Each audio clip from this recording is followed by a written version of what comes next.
பார்க்க.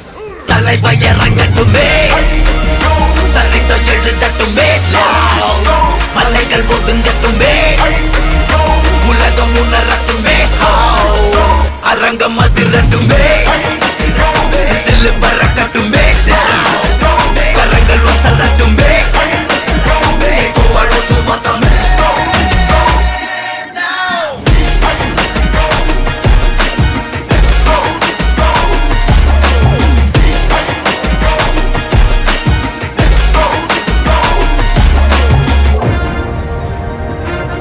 இந்த தேவா பத்தி தெரிஞ்சிருந்தோம் என்கிட்டயே விளையாடிருக்க. காக்கா இது பாட இந்த கப்பல்ல போட்ட கவர்மெண்ட் போலீஸ் எல்லாம் உன்னுடையதான் இருக்கலாம். ஆனா இந்த துணி போட்ட கூலிங்க ஏன் ஆளுங்க